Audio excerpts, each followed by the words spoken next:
Well, hello and welcome to another Wednesday conversation, Regent Hall Midweek Online. Delighted to welcome you here to our home in London.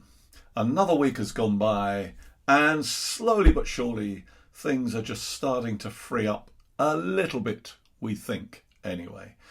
I want to think this evening about image and images.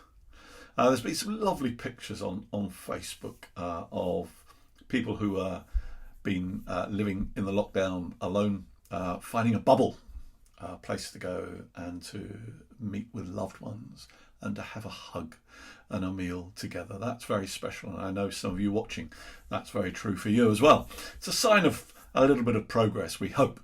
For others, of course, though, it's just same old, same old. I saw someone comment somewhere just this past week that for the 12 weeks that have gone, they have not taken their pyjamas off. They have been in their PJs for 12 weeks. And I don't know whether that's true. I don't know whether I believe that, but that's a jolly long time. The only good thing about that is that they've taken government advice and stayed home. We hope. We really hope that, don't we?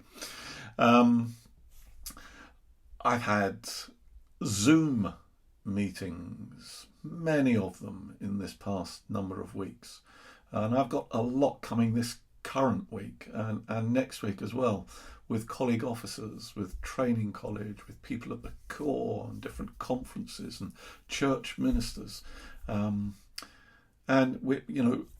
you look at people that you haven't seen for a while and you see a difference. The image I had of them is just changed a fraction. So some of them they tell me my weight's fluctuating, and others say, yeah, and my hair is getting longer, I've got sunburnt, others are keeping fit, clearly. What is the image question here? Many have a concern about their hair, as I've said. Some are worried about the length, some are worried about the colour. It has to be said, hadn't had a chance to dye it properly, and that's to be understood. No one seems to worry. Caroline, she still looks great with her hair, but I've offered to cut it for her and she won't take it, and I can't understand why. I've got the implements here at home. I've got a pair of scissors and a brush, and everything that you need to cut hair. I've got it here. But she won't do it, and it's hurtful, if I'm honest. It's hurtful because I could quite easily snip a few strands here and there. Some of us don't have that worry. I stopped growing mine in my 20s. I thought that was a good thing to do when I read that actually the hair, this is true, this is a fact, that hair is prone to lots and lots of bacteria. And some have even said that hair itself is a bacteria. So when I got in my 20s, I thought, not having that. So I decided to stop growing it and remain healthy on top. But no, I do understand that hair is very important for so many. But it's interesting that in this time of lockdown, I think people have cared a little less about their image. So when we've gone on to see any of these programmes on television, lockdown programmes particularly, we've been invited into people's homes. There might be celebrities, actors, you name it. We've been into different people's homes and we've seen them on various reports and on various conferences. And you see their homes, warts and all. You really do. You see the messy bookcase, or you see the messy kitchen, or you see them without makeup. And we are understanding that actually all of those things, while they're important to us, we're understanding that actually there is more that is important right now. We get a glimpse into the reality all of a sudden. When all is stripped away, we're getting a glimpse into the reality of people and of their environments. Our images of vanity have almost changed. So, as we go through this, some will embrace the new hair length and keep it that way. Some guys might embrace the new beard that they decided to grow, or the new colour. Maybe it's coloured out and you've got greyer hair than you had before. That's great. Some people are embracing that all.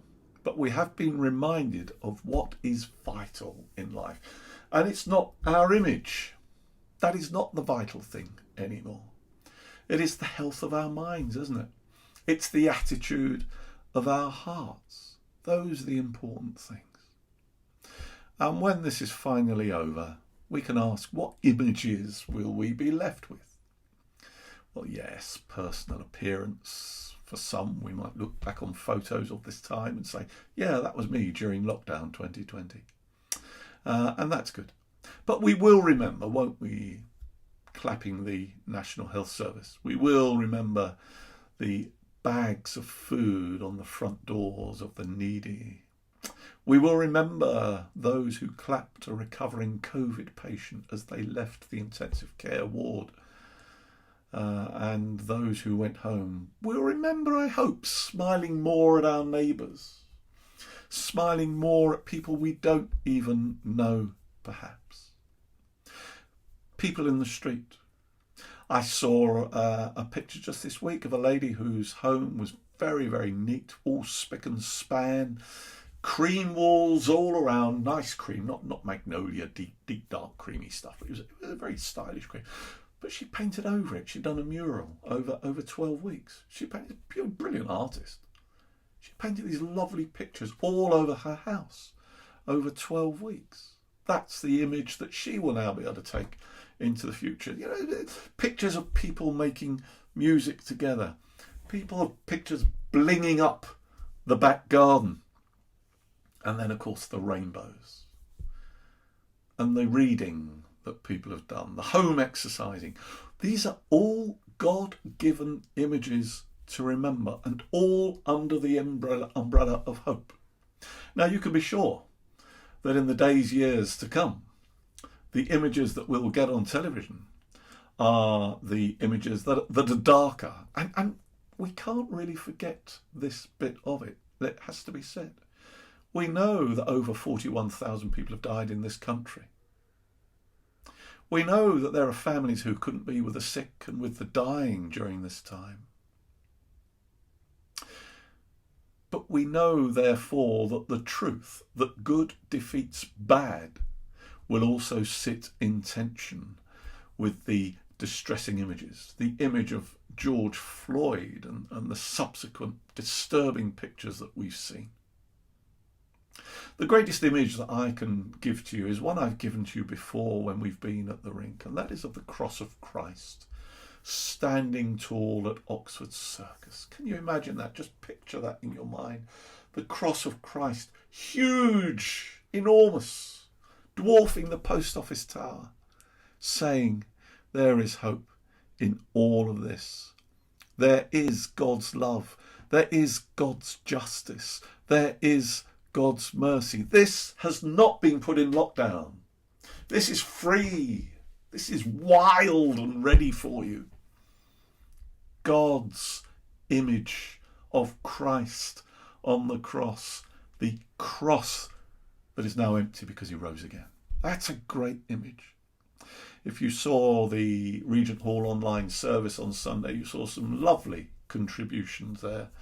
And I was very touched by the group singing Only by Grace, the songsters group there, and Joe's wonderful solo, Joe and Emily. Great job you did. And then the band playing at the end, Amazing Grace, and those images that will haunt us. The wonderful image of our own David there, who represents a number of key workers, a number of our nurses. David there with the COVID team in the hospital. What a fantastic image that was. But we will remember those and we will treasure those. But let's treasure them under the umbrella of the cross of Christ that stands empty to the skies. That has got to be the defining umbrella image for all of this, whatever it takes. I do believe that very strongly. Amen, amen, amen, amen, I say. Amen. You're welcome to join with us this coming Sunday. It's Father's Day and Captain Ali is going to be leading our service, and I know that there's going to be a lot of great things happening there. So that's 11 o'clock, Regent Hall YouTube on Sunday, and then a week today, back here in our home. We'd love to see you for another Wednesday conversation. In a moment, Caroline is going to come and speak a bit more on this subject of image. And hopefully she can refer to this lovely picture behind. Image O'Day. the image of God. She did that. Very, very clever. And in the meantime, I'll see if I can give her a haircut, just, maybe before she comes and speaks. Who knows? Anyway, look, God bless you. I'm going to play a little piece on the piano right now. And so I'm going to play a lovely piece of music that some of you of a certain age will remember from years gone by.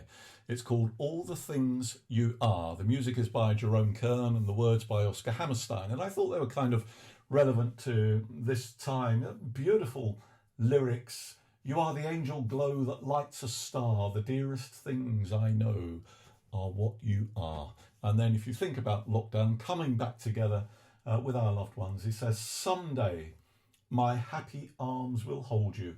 And someday I'll know that moment divine when all the things you are mine. Very romantic, but very beautiful for this time, I think. Here we go. All the things you are.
So in Genesis chapter 1 verses 26 to 27 it says, Then God said, let's make humankind in our own image, after our likeness. So God created humans in his own image. Male and female, he created them.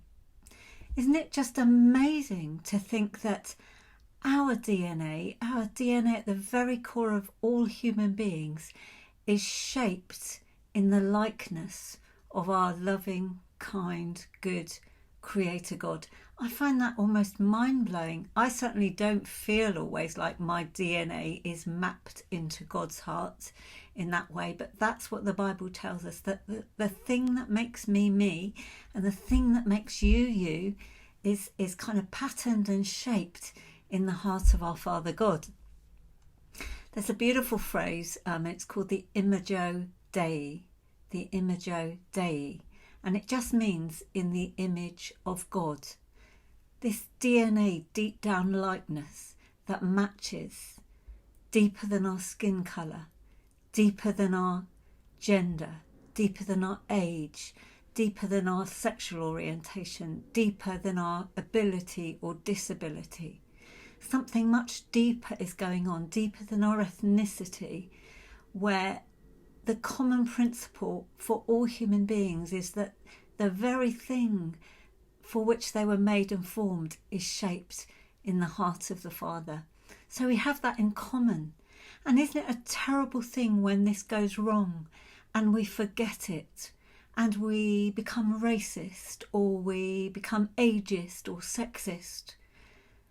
And we've just seen that so recently in the terrible violence of the murder of George Floyd in America, and so many other things. And we've seen out of that come the passionate cry of the Black Lives Matter movement. But we could apply this to any discrimination.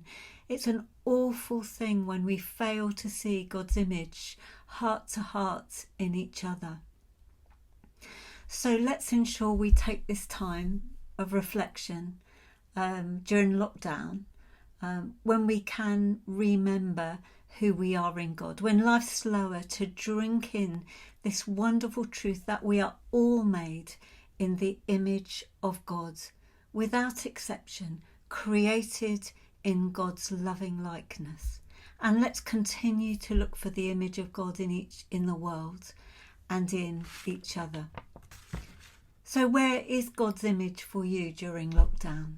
Have you seen it? Some of you have been putting up amazing pictures of your walks, how you've been so thankful for the beauty of God imprinted in nature. Some of you very local to where you live. Where have you seen God's image in other people's lives, in their actions during this time? Where have we seen God's image in the nation, with all its flaws and its brokenness? Where have we still been able to see the image of God's goodness in the pattern of our society? You see, even in this pandemic, the image of our good, loving, compassionate, kind and generous God can be seen and can be experienced as hope and grace and life and transformation find a way. And as the world wakes up again out of this pandemic, as the shops open, as communities begin to wake up again, may we bring this through with us, that the image of God is to be found in the heart of all human life and existence. That's my prayer for us, the image of God, the imago Dei in each one of us. Here's our prayers tonight. So may you remember that you are crafted and loved by God. May the voice you hear above all others be the voice of your good, kind Creator. May you remember His protection on you. May you rest in God's presence in the middle of all that's going on around you. And may you sleep in peace this night in the shadow and the security of God's loving arms, who made you and formed you and shaped you in His likeness. Amen.